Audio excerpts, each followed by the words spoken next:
En réalité, il n'y a aucun problème entre le collectif Sauvons le Togo et la coalition Arc-en-Ciel.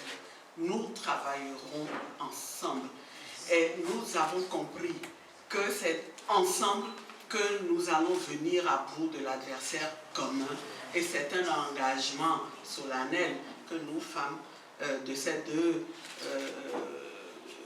groupes politiques, nous voulons réitérer devant vous ce matin.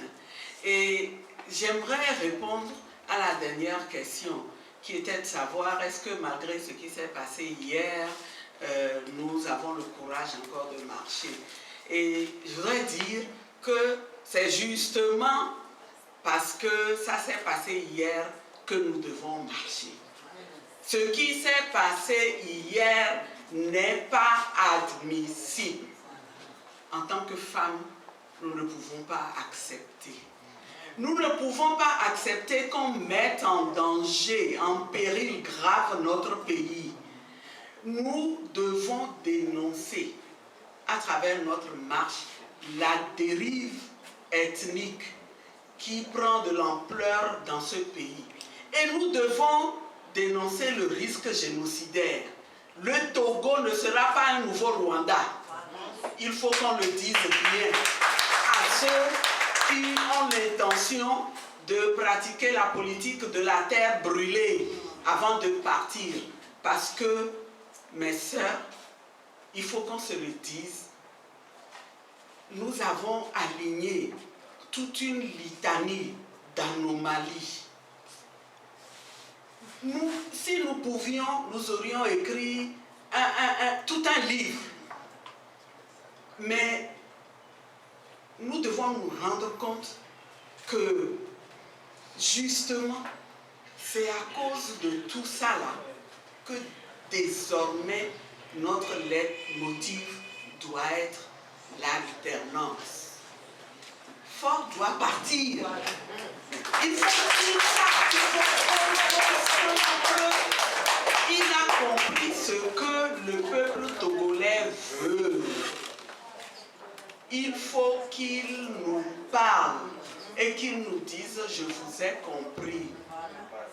Ce que veut le CST et ce que dit la coalition, c'est que notre première préoccupation, c'est l'alternance dans ce pays. Ça va, ça suffit, basta.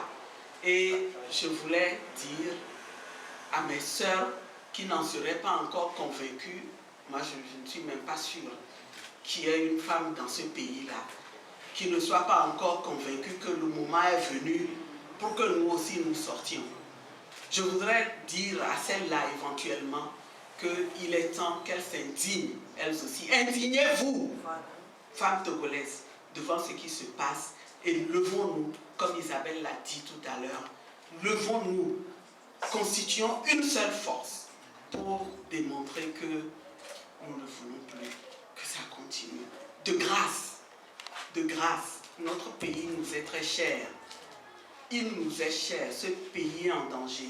Ceux qui sont censés veiller à notre bien-être veulent mettre le pays en danger. J'ai été personnellement choquée par ce qui s'est passé hier. Et nous ne voulons pas que le Togo soit un nouveau Rwanda. Tout ce que nous demandons, c'est légitime. Nous disons qu'il y a quelqu'un qui nous gouverne et qui va faire bientôt 10 ans. D'abord, les Togolais et les Togolaises ont déjà dit depuis 1992 qu'ils ne veulent plus que quelqu'un les gouverne pendant plus de 10 ans dans ce pays. On l'a dit.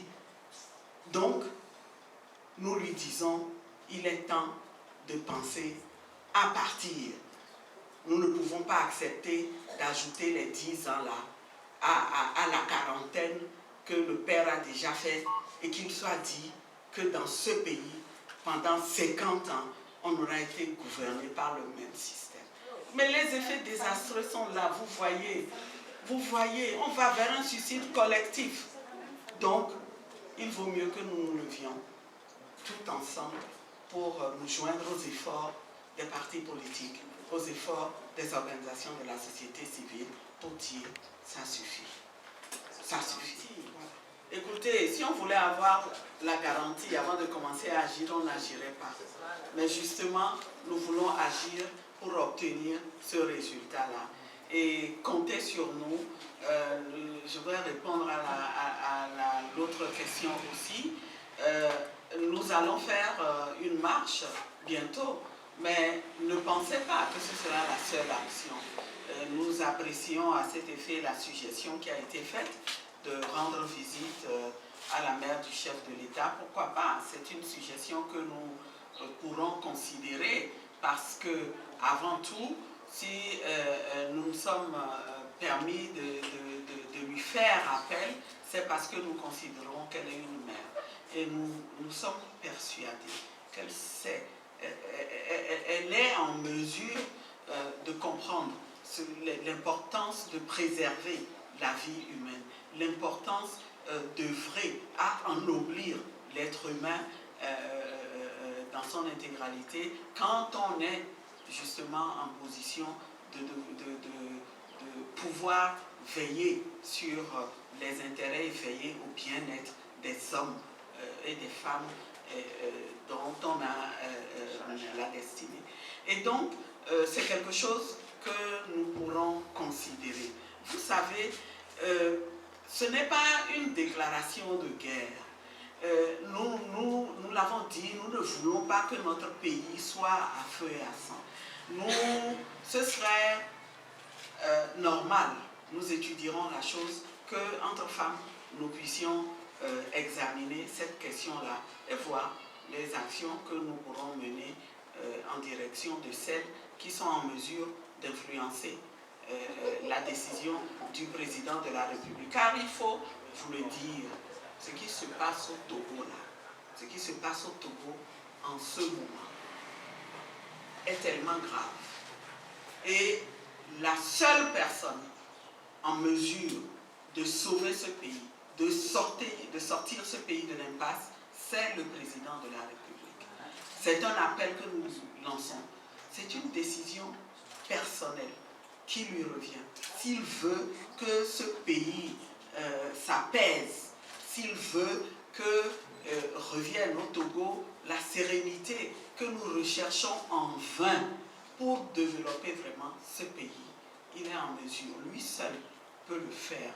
Nous espérons qu'il entendra notre message pour donner satisfaction à ce que veulent l'immense majorité de Togolais.